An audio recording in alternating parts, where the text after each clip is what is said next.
This is part 6 of Angular CLI tutorial. In this video, we'll discuss the significance of the Angular CLI configuration file .angular-cli.json.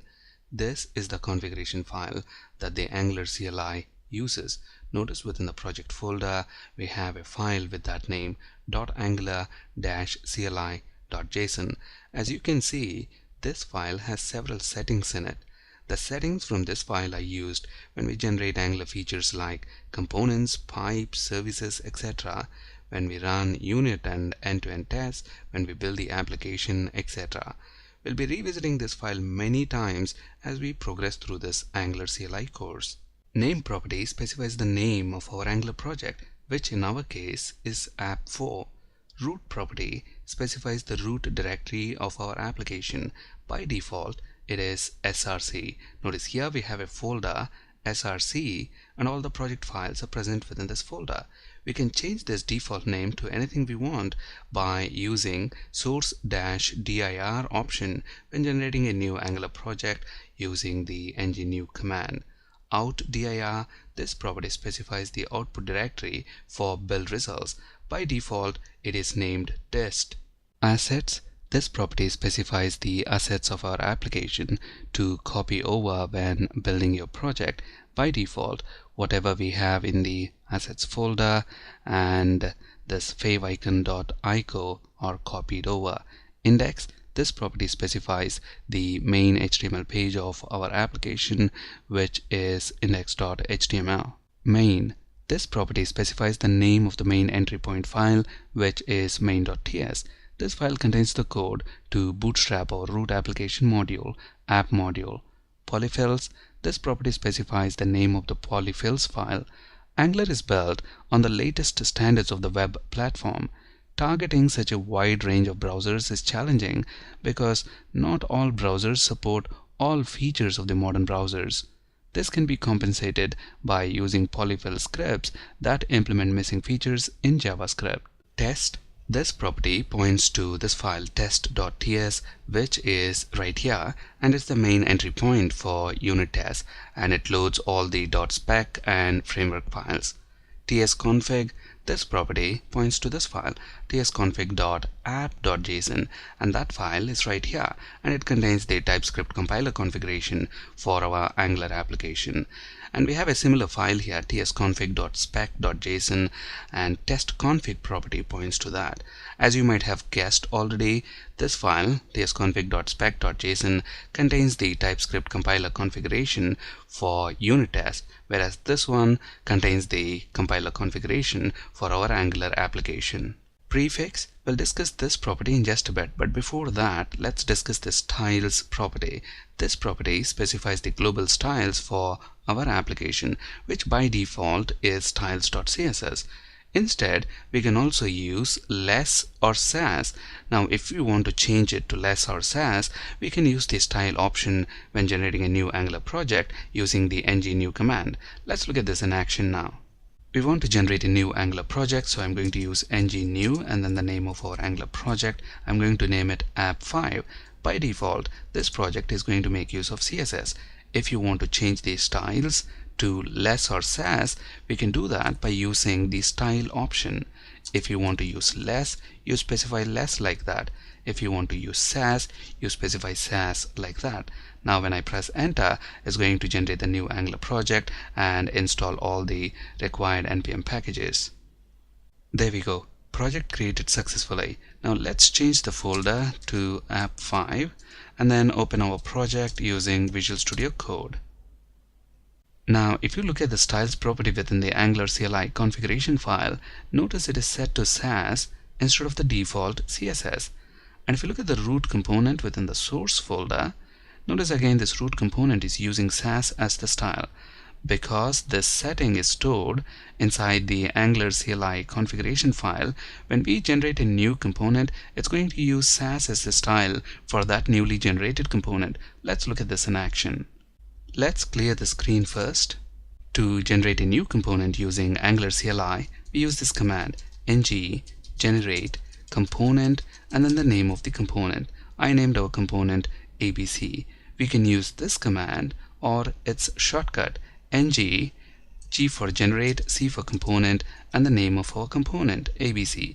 When I press enter key now, it's going to generate a new component with name ABC and place this component inside its own folder.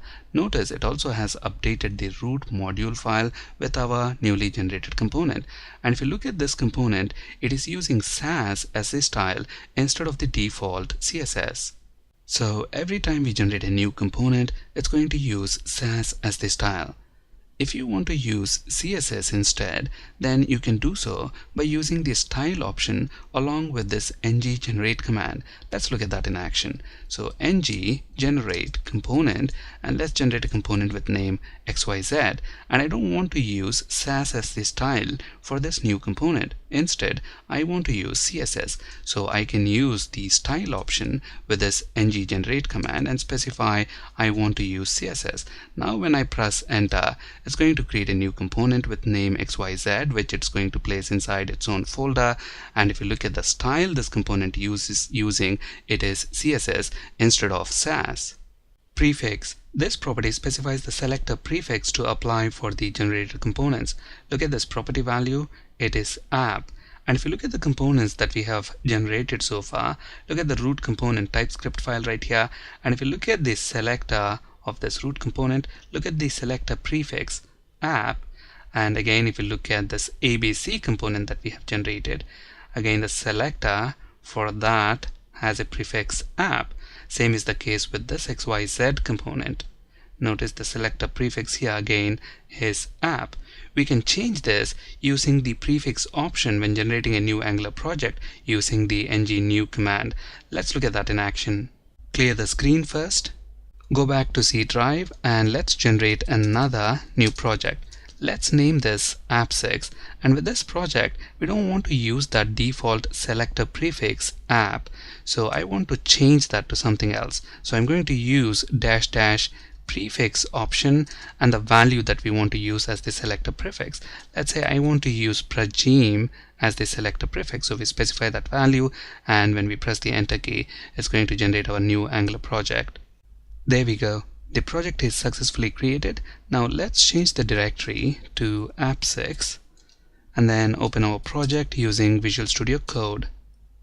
Now if we look at the prefix property value within the Angular CLI configuration file, notice it is prajim. And if we look at the root component that is generated, which is inside this app folder, here's the root component TypeScript file. Look at this selector prefix. It is prajim as expected. Now every time we generate a new component, it's going to use the prefix property value that is present within our Angular CLI configuration file, prajim. Let's look at this in action. Clear the screen first, and let's generate a new component, ng generate component, and let's name our component ABC. Now the selector prefix for this newly generated component ABC should be prajim. Let's confirm this. So within our source folder, inside the app folder, we should see this ABC folder. If you don't find this folder, click this refresh icon right here and the folder should show up. And if you look at the component class, notice the selector prefix, it is prajim as expected.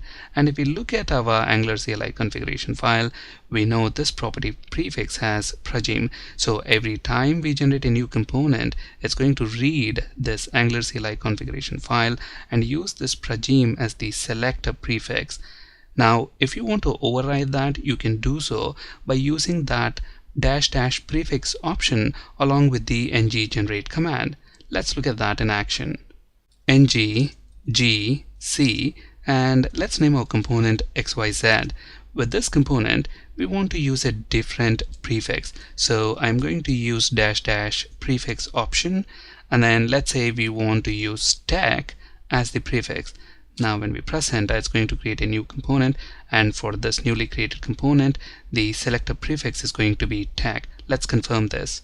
Expand the source folder, and then within the app folder we have our XYZ folder, and if we look at the component class, notice the selector prefix is tech instead of prajim.